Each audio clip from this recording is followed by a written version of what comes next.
Good afternoon. Welcome to Man Cave Meditations. Let's dive in.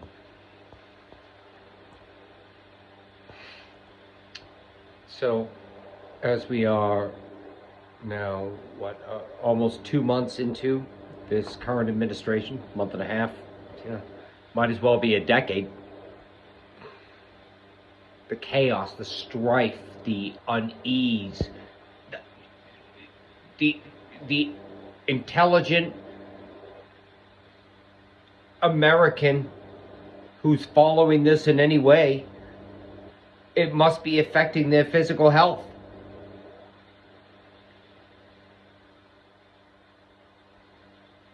Chaos, strife, confusion. What's going to happen next? It's a roller coaster. But at least on the roller coaster, the developers of the roller coaster would be kind enough to, take you down a pipe or do like one of those twist pipes where you go up and down, but then you might get, they give you a little bit of a timeout before the next loop. Not with him. Not with his. I was going to say his group, but it's just with him. He's it. All of it. This central head of the Hydra. Chaos. Strife. And, I hear people talking about, there's a plan. He's playing 4-dimensional chess. How could he be doing this? How could he think of it? Where the fuck? I'm thinking to myself, where the fuck have you been? Really? There's no thought. There's no foresight. It's all reactionary in the moment. All of it. Completely. Nothing is thought out. It's all now.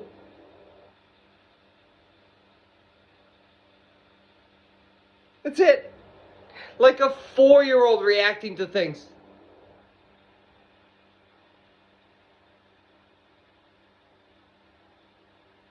You ever see a group of young kids, 3-year-olds, 3, 4-year-olds, 2, 3, 4-year-olds, whatever, in a room together with a set of blocks, and they make something out of those blocks. They work together.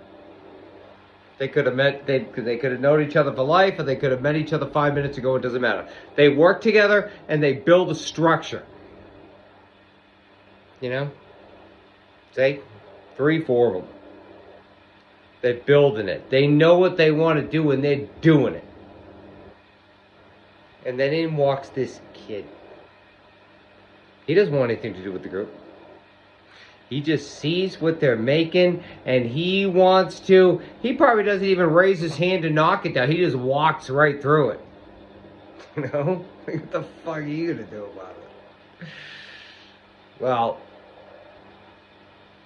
we've all known that kid, that adolescent, that, teenager, that young adult, that full adult. We've all known him or her, no, more often than not a him,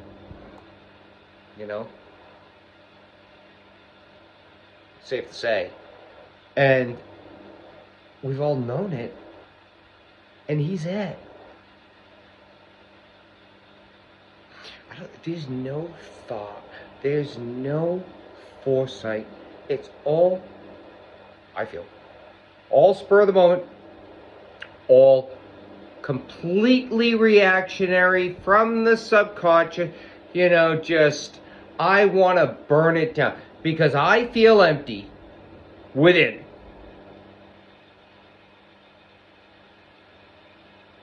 And there seems to be nothing, at least from the mechanisms that I believe can fill that emptiness.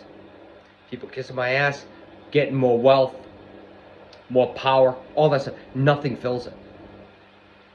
So in that case, I just want to burn it all down. I want to break it all. And just like that little kid who walked through the castle that the other 4 kids were making. You know, and one kid goes and cries to her mother. Another one probably just gets hunched over and sad. Another one tries to confront them, you know, you shouldn't have done that. And somehow that kid, I hate to put it on a kid, but there's some people who do, they're bad seeds. That kid enjoys it. Enjoys seeing that little girl run to her mother crying, the one, you know, it gives it's a false sense of power. It just, for whatever reason, but we've all known those people. And think of one of those people in your life that was given not just, just authority over others. You would balk at it. You would be like, what? No, that couldn't be. It would be bad. Well, then what if that person was given control of a whole company? Inherited hundreds of millions of dollars. That if it was just left in the stock market to cook, it would be multiple times. Then it would have been, had he just used it to fuck everything up. Yeah, there were successes. The AC casinos, they ran well. They made money. But it wasn't because of him. He had good people running them, including his wife at the time. Ran one of them. Ran it beautifully. Then he had to open up the Taj Mahal, the biggest fucking thing. It just fucked it. It fucked it up. He fucks stuff up. He just, it gets messed up. He's the kid who walks through the block castle that the other kids have been making. And revels in their disappointment and disdain of him. Dude revels at it. Because whether it's disappointment, disdain, kissing my ass, look at it, it's all attention. And anyone with that void within them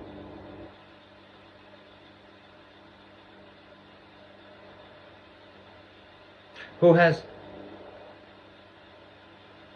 never had to, or just for whatever reason never had to take that step of looking at yourself to say, maybe the problem is me. Maybe it's not all that. Maybe I need to adjust a little bit. Not him. Not him. I can say with confidence he's doing things the same way as he was doing them 70 years ago. When he was walking through that block castle that the kids built. He's doing it the same way. You're all going to succumb to me, and nothing, give credit, nothing in this country at this point has stood up to him.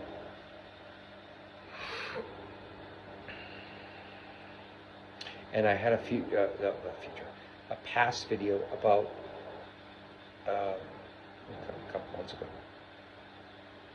about, in 2028, in 2026, the House will be taken back. Major 10, it'd be 10 plus 10 to 20 seats. Major backlash. So 2028,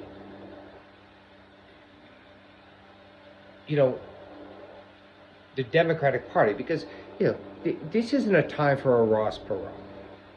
We got 19% of the vote in 1992, something like that. Major spoiler for George W. Without Ross Perot, Clinton would not have gotten it. I don't know. So God bless him. And a great VP, Admiral his VP candidate at the time. Wonderful man. Anyway, the something for another video.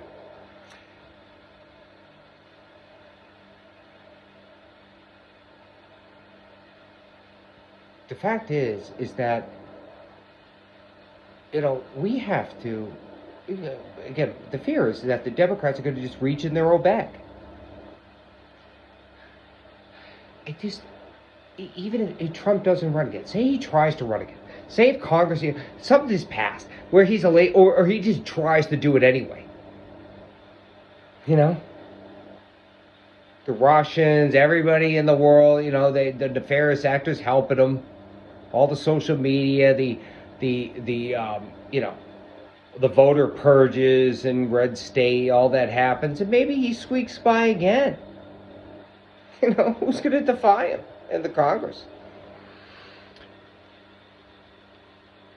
What I'm trying to say is the Democratic Party has to begin thinking as if they have to counter a Trump or Trump-like figure, or at the very least, if it's not Trump, it's going to have Trump's energy behind it. J.D. Vance with Trump, Don Jr. as a running mate. Right? Something like that. With Trump just fully behind it. His energy. Got to be the plan. If you put I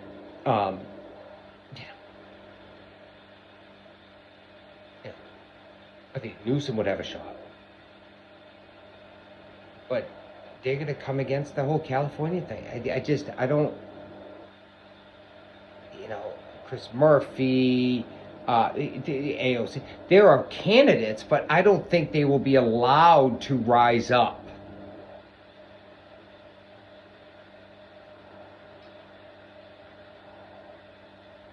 So you almost have to have someone that the situation as it is now must dictate the terms by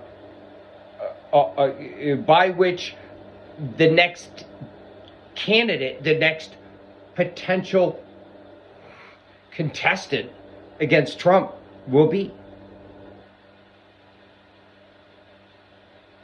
I think they have to reach out of the bag. They have to reach out of the bag. And I've been thinking about it, and I had a thought. It was powerful. An inspired thought that it would be a businessman, not a politician, who will run in 2028. Middle-aged, not old, not young, with gray hair. And then the name Mark Cuban started flashing before my eyes. Mark Cuban. And I started looking him up and watching interviews on him. I knew he was the owner of the Dallas Mavericks, but beyond that, I had seen a couple clips of him, but that was it. And what I found in the few clips that I watched of him is 5 months ago, he was very active pre the election of denouncing Trump. Has known him for 25 years.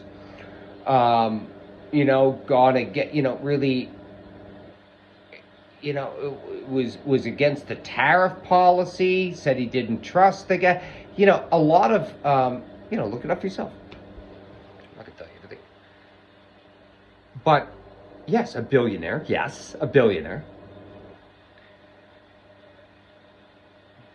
But I feel like just listening to him for a moment, he authentic. He was authentic, genuine, authentic. Again, could be wrong, but from what I saw, this is what I felt. An authentic, genuine man who genuinely wanted, the life has done good by him, and he wants to give back. He wants to do the right thing. And I'm not even saying he's running for office, but you know what? He's someone who will knock Trump on his ass in the name of the Democratic Party. And all these candidates, all these House of Representatives, senators, they could all rally behind him. Knows how to talk. He's got money. He's means. You know, not saying to run a campaign, but more so that, one of Trump's biggest things is being able to cow the opposition into going away with false, just illegal actions and this and that. And it costs so much money to keep that stuff up. That shuts a lot of it down. It won't for Mark Cuban.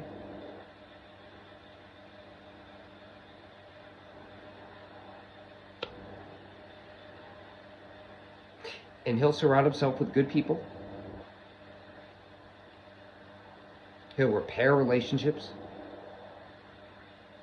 I'm not saying he's going to not make mistakes.